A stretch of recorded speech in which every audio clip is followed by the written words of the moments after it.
ఈరోజు నేను breast screening ఎప్పటి నుంచి స్టార్ట్ చేయాలి? స్క్రీనింగ్ టెస్ట్ ఏంటి? ఎన్ని రకాలుగా ఉంటుంది? ఇది చెప్పదలుచుకున్నాను. సో, బ్రెస్ట్ స్క్రీనింగ్ అంటే actually first screening test is the breast examination అండి. ఈ breast examination 16 years of age నుంచి స్టార్ట్ చేస్తే మంచిది.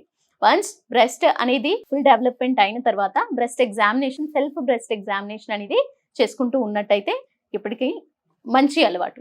సో, ఈ సెల్ఫ్ బ్రెస్ట్ ఎగ్జామినేషన్ అనేది మంత్లీ వన్స్ చేసుకుంటూ ఉన్నట్టయితే విత్ 4 ఫింగర్స్ ఆఫ్ పామ్‌తో రోలింగ్ మూవ్‌మెంట్స్ ద్వారా మీ బ్రెస్ట్‌ని సెల్ఫ్ బ్రెస్ట్ ఎగ్జామినేషన్ చేసుకున్నట్టయితే లంప్స్ ఏమన్నా ఉన్నాయా?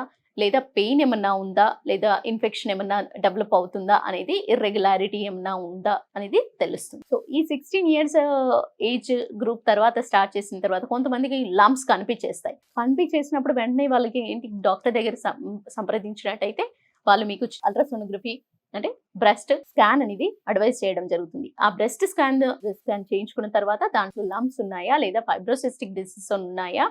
లేదా కలెక్టెడ్ లిక్విడ్ లాగా ఉందా? సిస్ట్ ఏమన్నా ఉన్నాయా? అనేది తెలుసుకున్నట్టయితే దాన్ని బట్టి పిరాట్స్ కేటగిరీ అనేది చేయడం జరుగుతుంది. ఈ స్టేజింగ్‌ని బట్టి ఎంత సివియారిటీ, దాని తర్వాత ఎక్స్‌రే, అడ్వాన్స్డ్ ఇన్వెస్టిగేషన్స్ ఏమన్నా అవసరమా అనేది తెలుసుకోవడం జరుగుతుంది. సో, సెల్ఫ్ బ్రెస్ట్ ఎగ్జామినేషన్ ద్వారానే చాలా 90% కేసెస్ అనేది రూల్ అవుట్ అవ్వడం జరుగుతుంది. ఆ సెల్ఫ్ బ్రెస్ట్ ఎగ్జామినేషన్ తర్వాత డాక్టర్ ఎగ్జామినేషన్ జరిగిన తర్వాత దెన్ బ్రెస్ట్ స్కాన్‌లో కూడా మీకు లంప్స్ ఎక్కువగా ఉన్నాయి లేదా దానికి ఇంకా ఇన్వెస్టిగేషన్స్ అవసరమో అనిపిస్తే యూజువల్లీ 40 సంవత్సరాలు దాటకుండా ఎఫ్ఎన్ఏసి కానివ్వండి, మామోగ్రఫీ అనే ఎక్స్‌రే టెక్నిక్ కానివ్వండి అడ్వైస్ చేయడం జరగదు. రిప్రొడక్టివ్ ఏజ్ గ్రూప్‌లో చాలా మందికి ఎక్స్‌రే అంటూ అడ్వైస్ చేయడం జరగదు. కానీ కొంతమందికి మల్టిపుల్ లంప్స్ ఉన్నా లేదా ఎక్కువగా ఇన్వేషన్ ఉంది అన్నప్పుడు ఎఫ్ఎన్ఏసి బేస్డ్ స్కాన్ చేసుకొని దాని తర్వాత వచ్చేసి మామోగ్రఫీ ఖచ్చితంగా చేసుకొని ఫర్దర్ ప్లాన్ చేయడం అంటూ జరుగుతుంది. బట్ లంప్ సైజ్ మీరు 2కు మించి ఉన్నట్టయితే కూడా దాన్ని బట్టి మీరు సర్జన్ ఒపీనియన్ తీసుకొని సర్జన్ సజెషన్ ప్రకారం మీరు ట్రీట్మెంట్ తీసుకున్నట్టయితే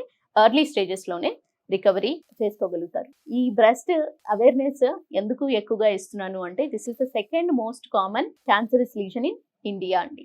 సో, ఈ బ్రెస్ట్ కార్సినోమా అనేది మీరు ఎంత తొందరగా అవేర్‌నెస్ తీసుకొని సెల్ఫ్ ఎగ్జామినేషన్ ద్వారా తెలుసుకొని డిటెక్ట్ చేసుకున్నట్టయితే అంత మంచిది.